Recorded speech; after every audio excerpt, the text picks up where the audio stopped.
Hey everyone, what's going on? I am Tim Burzens from Amplified Vitality, and in today's video, we're going to be discussing a couple of different meditation techniques that I have found very useful for myself. I have shared them with clients and they have gotten spectacular results with them. And they really help to expand your awareness and help you to start to see the way that you are thinking on a habitual basis. And that's the most important thing to recognize with meditation, and that's really the crux of why meditation is so important. Is because it helps you to start to become aware of those thought patterns. And as we know, the mind is very powerful, and especially when it comes to the body and physical health, the mind has a lot of influence over the body. We could talk all day about the mechanisms of the physiology of nutrition and how eating certain foods could be healthy in this situation, or whether we should do fasting or whether we should be eating frequently, and all of those different minutiae of the nutrition. All of those have some partial truths to them. But the issue is that they're all existing at a lower level than the mind. And the mind was what's really controlling the body. So if we're eating some certain food that maybe is benign on its own, but in our minds we're thinking that we're doing something wrong. You know, maybe we have believed that eating nuts is bad for us. Eating cashews or almonds or macadamias are bad for us. For some reason we have decided to analyze all the nutrients in them and say that these nutrients are bad, we should avoid this food. And of course, as you know, in the nutrition world, that is rampant. Everywhere in the nutrition world, people are saying, you know, picking out nutrients from different foods and saying that they're bad and that you shouldn't have them. It's amazing that, you know, people can find anything to eat because everyone is always talking about how bad these certain foods are, how, you know, even rarely people are mentioning foods that you should eat for whatever reason. So there's so many different schools of thought in this nutritional politics and all the ideologies that go along in the nutritional world. And so we kind of get tugged along into these different thought patterns, believing that foods are either good for us or bad for us. And no matter how much direct evidence you have, you know, for general whole foods, you know, maybe there are some things like trans fats, for example, which are pretty ubiquitously known to be bad for you. But when it comes to whole foods, there's a lot of argument about whether it could be good or bad. You know, fruit, for example, we know that fruit contains the sugar fructose, and there's a lot of research that shows it could be bad, and then there's a lot of research that shows it could be good. There's a lot of different schools of thought about that. And of course, it's probably contextual at the very base of all of it. Same thing can go with different types of fats. Same thing can go with different types of proteins and specifically different types of amino acids and all of those kinds of things. But the question is, what do you feel when you eat the food? Does the food make you feel good when you eat it or when you follow a certain diet? What are the thought patterns that you're habitually thinking on a daily basis, consistent daily basis, that is having an effect on the way that your body is performing and the way that your body is behaving? Because even if someone who has the quote-unquote perfect diet, if there is such a thing, who is running around with negative thoughts throughout their head all day long, and they're buying into all of those negative thoughts, thinking that it's reality, that they're worthless, that they're a piece of shit, that they, you know, are a burden on everyone in their lives, I guarantee you that their body is not going to be functioning in the optimal sense. If they were following every single thing perfect for their diet, but continuing to participate in those thoughts, those negative energy patterns are going to be unconsciously seeking an outlet of punishment because of the guilt that they feel. And so unconsciously, they're going to be choosing a diet or choosing foods to eat or having to fight the temptation of all the bad foods that they don't think they should be eating, to the point that they will be unconsciously led into a state of punishment, which often expresses or manifests itself as physical illness within the body. And so it's really important to understand this, because it doesn't negate nutrition. It doesn't negate the importance of you know, getting a lot of sun, you know, lifestyle, getting a lot of exercise, all those things. Those things are all still very important. The question is, what are you aligned with mentally that's going to be manifesting the body that will bring a natural inspiration for you to follow the correct actions, the correct foods to eat, the correct exercises, the correct type of lifestyle to live that will result in the greatest level of health and vitality for you? And that's the most important thing. In your life, N does equal 1 always, because no matter what a statistic says, if it doesn't work for you, then it's not going to improve your health and improve your life. And if you're just going to continue to follow trends that statistics and of experiential evidence that you think should make you feel better, but it doesn't, then it's all worthless. The point of this, all of the point of healing and of health and of nutrition and exercise and all of it is so that you can live a happier, healthier, more energy, higher virility and motivation and drive, having a life that includes all of those things that feels fulfilled. And so we cannot leave out the aspect of the mind. And so meditation is crucial for understanding what's going on in the mind so that you can actually begin to alter that and no longer pick up those thoughts and no longer buy into those thoughts that maybe you've been programmed with from a very young age that you think are reality because you've been thinking them for so long. Someone who's shy, who goes out even just to a coffee shop or something and has a hard time ordering a coffee, that person probably believes that people are scary and it's a reality for them, and that's actually their experience. And every single day they're getting this fear reaction and they're constantly in this state of vulnerability because they have this belief. And so we're all doing this on certain levels. We're all making these things real for us, making these things into realities that we then experience. But that doesn't necessarily mean that they're inherently true or they're inherently a part of reality. It could just be that because of our orientation, our mental orientation and our focus in life, that we have unconsciously been bringing in more evidence to support those beliefs that we have been participating in for so long of our lives. And again, all of this really ties into health because there's so many, especially for people who are interested in nutrition and interested in physical health, there will of course be a greater focus on the body and on wanting to have the health. And usually people get into nutrition and health because of the fact that they are dealing with some sort of illness or something or some sort of disorder, or they wish that their body would just have more vitality in it. And so because the mind's focused in that direction, if they're harboring unconscious guilt or unconscious fear, or even conscious guilt and conscious fear, but they're not releasing it, if they're holding on to these things, then they will inevitably, they will either have to fight really hard in order to maintain their health, which is mediocre at best. You're not going to be getting the freedom that comes with being truly vital if you're constantly hating your diet and using all of your willpower and avoiding social events just to stick to the proper diet and the proper exercise. To me, that's not health. It's not health and it's not vitality. The better option is to look at the internal mechanisms of the mind that have been programmed there from a young age, from the innocence of the young age that we adopted these things, maybe saw our parents acting a certain way and thought that's how a person should act, so that's how I should act. Or maybe had some dynamics happening with teachers or with friends or something that taught them that they were this type of person. And so therefore, because they believe they're this type of person, they have to act this certain type of way, and the world is this way towards them. And so they constantly create this reality for themselves. They create the experiential reality of being that way because of the belief.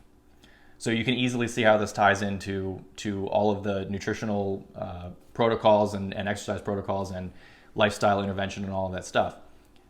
All of that stuff is really important, but it comes after the mental. The mental stuff has to be looked at first. It's the primary factor in your results, whether you're going to get success and actually move towards your health and vitality. So meditation is such an important practice for helping to understand your mind, helping to see your mind from a clear state, and also helping to open you up to new energies, the unknown, being able to receive new information from the field, from the universe, from life. And that can sound sort of airy, but everything is energy. And that's a verifiable fact. In the very smallest atoms, we know that there's empty space. It's all, everything around us is 99.999, bunch of nines, on and on and on, empty space. There's very little matter. And so we also know from quantum mechanics that we're starting to understand that the observer observing an electron or observing a photon moving through a double slit, the double slit experiment, For anyone who wants to check that out further, just Google it. You'll find a bunch of information on that. But essentially what they found is that if you observe the photon moving through, then it will either go into one slit or the other. If you don't observe it, it will act like a wave and go through both. The point of all this is that consciousness has an effect on reality. And we know this also from the placebo effect. The reason we do double-blind controlled experiments is because if someone believes that they're doing something that's going to be healing for them, then they actually get a healing. And that's the same thing with a lot of different spiritual healings, or even just like shrines or altars that can heal people. It's if the mind is willing to adopt and accept that healing from the supposed whatever ritual that's supposed to heal them, then the body will carry out and will execute the actual healing just from what the mind is holding in it. And then the final point to solidify the reality of this is in hypnosis experiments or in split personality disorders, where they can actually put someone under hypnosis, give them a suggestion to their mind, and then give them amnesia so they don't remember the suggestion, wake them up, and the body will behave differently. They can put someone under, they can tell them they're allergic to roses, pull them out of it, and then when they wake up, they start sneezing and coughing and noses just running from the roses that are in the room when they walked in and they were perfectly fine. And then similar with split personality disorder, one personality can exhibit vast differences in physiology. You could be allergic to something, could have poor eyesight, and then you switch into the other personality who doesn't have that, and the allergies go away, the eyesight improves instantaneously. There's even reports of one personality being drunk with a verifiably high alcohol percentage in the blood, and then a different person, and then when they switch into the different personality, it goes to zero and they become completely sober. So there's a lot going on here that seems sort of out there, but it is the mind having the higher energy power over the body and over the physical world of reality. The problem is we often don't know how we're using the mind. We're doing it by default. We're doing it by our programming and by our beliefs. So what we really need to do is come back into understanding what the mind is thinking, being willing to release it, and being willing to stay open and receive new thoughts so that we can create a new way of being, so that we can heal the body from a very natural way, just from changing the way that we are with ourselves and that we are with life, changing that fundamental level, which can create the health and allow the vitality to flow through the body. And as you know, we've talked about this before, but the body has natural healing processes. If you cut your arm, in a week, it will be healed because the body has a natural blueprint of how to heal. The same is true of all different organ systems in your body, all of your blood sugar regulation, all of muscle growth, how you think, your energy levels, how you sleep. All of those things are very naturally programmed in the body to work. There's a blueprint that the body will follow. But what happens is when we get programmed to believe certain things about reality and to believe certain things about ourselves, to collapse into the guilt and the shame and the anger and the fear and all of those negative emotions, what we end up doing is actually stifling and creating these blocks and hindrances in the natural expression of that blueprint. And so our body wants to express in health and vitality, but because we're continually practicing, often on an unconscious level, continuing to practice certain thoughts and participate and buy into beliefs and feel and experience those emotions, we actually are blocking and consistently blocking and deepening our blockage to that natural flowing of vitality and of health and of life. So our ability to see those and start to remove them will have rapid results in the body's ability to heal. We can actually, in the same amount of time that it takes to heal a cut, we could heal something like fatty liver disease. We could heal your blood sugar issues. The only question is, how much time does it take you to find those mental patterns and to release them? And so going back to meditation, it's one of the greatest tools that you can do for that, because it's a time when you're specifically training, similar to a workout where you're specifically training, let's say arms, and you go into the gym and you specifically work on that muscle so that that muscle will be stronger in the future. And it's not just stronger in other workouts, it's stronger all the time. When you're in the kitchen and you're lifting something, the arm is stronger. Well, in the same way, your awareness can be trained in that way. It's that awareness muscle. So you train it in meditation by becoming detached and by just watching what thoughts arise, what thoughts come up.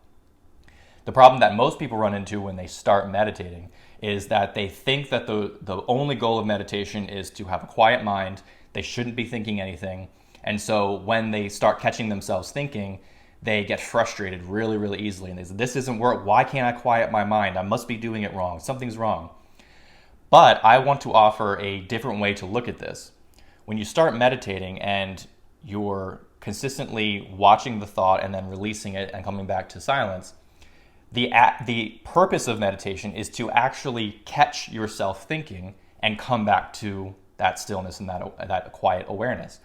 That is the goal of it. So rather than trying to see it as I should be quiet and I'm not, you should see the catching of your mind as a success, because that's really the point of it. The point of it is to catch yourself thinking. You do this over and over and over again for a 10 or 15 minute window. You can go even longer if you want, but I would recommend starting short so you can create the consistent habit of doing it every single day, because that's going to have way more results for you than if you were just to do 3 days of like an hour and then give up on it. So doing that time for say 10, 15 minutes of just consistently sitting and watching, and then when you get lost in thought saying, oh, I'm thinking, and come back to it. And then you're going to get lost again. Oh, I'm thinking, come back to it. And just over and over and over and over again, you keep doing this. Even if it doesn't feel like you're making progress, that commitment to continually doing it is going to carry over into the next meditation session. But more importantly, it's going to carry over into your life. Similar to what I just said about working out your arm, you're actually going to be stronger in everyday life with your arm. Well, now your awareness is going to be stronger in everyday life with meditation, to the point where you're going to catch yourself thinking things and be like, why am I thinking that? You wouldn't have recognized that you were thinking those sort of thoughts. It would have just been default for you. It would have just been your normal operating mode of consciousness. But because you practiced and had that awareness and had that meditation to fuel you, you got to a point where you actually now in everyday life were able to see it.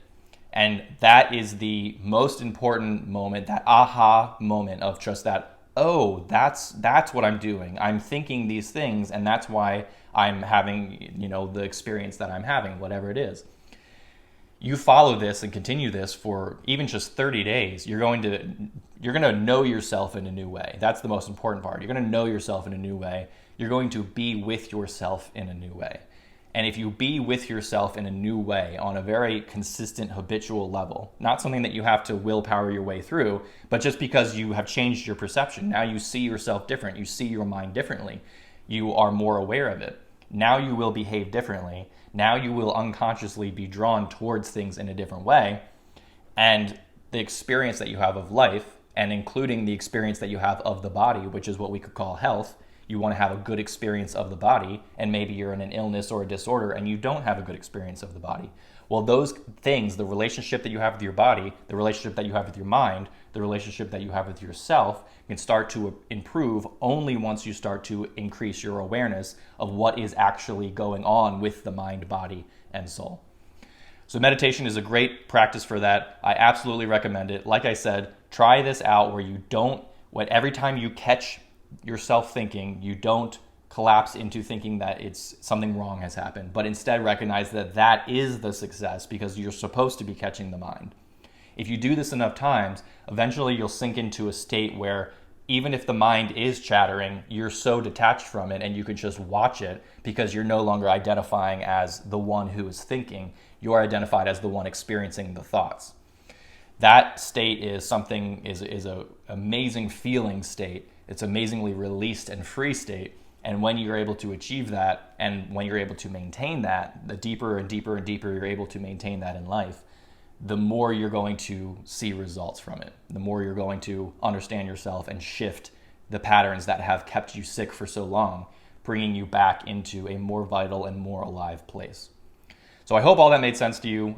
Please leave comments. If you have any questions, be sure to like and to share this video with anyone who might like it, and subscribe for more content. I know I've been missing from YouTube for the past few months. I've been starting to go through some shifts of my own, where I'm starting to understand things in a new way that I wanted to take some time to ground and solidify before I came back to YouTube to share this kind of stuff. a lot of it having to do with how important the mind is for healing, and also just how incredible it can be that we think things are true just because we practice them so long that we're experiencing them in the physical world and we think that they're real. And then when we actually are able to come out of it and see it in a new light and release it, how rapid and amazing things can change for you. So we're going to be talking a lot about this in the coming videos. I plan on posting a lot more often, so please subscribe if you're not already subscribed. And like I said, like, share, and comment. And we will continue the discussion as we continue to go. So try this out. Let me know what you think about this new way of thinking about meditation and of doing it. If you don't meditate, just 5-10 minutes a day, start with that. Commit to 30 days of something that's so easy that it's almost like you couldn't fail at it. You know, if you even 3 minutes a day, every day, you have 3 minutes, you can do it. And that's not even a big willpower drain to say, for the next 3 minutes, I'm going to hit my phone and just sit here. Such an easy commitment, but after doing it for 30 days, you will have ingrained and instilled that pattern within you. So now you can start adding time, and now you're going to start, just the intention alone will start to give you a lot of different results. So yeah, I think that's everything for this video. I've missed you guys. I am excited to come back and have good conversations with you guys. So take it easy, have a good one, and let me know what you think of these exercises. Peace.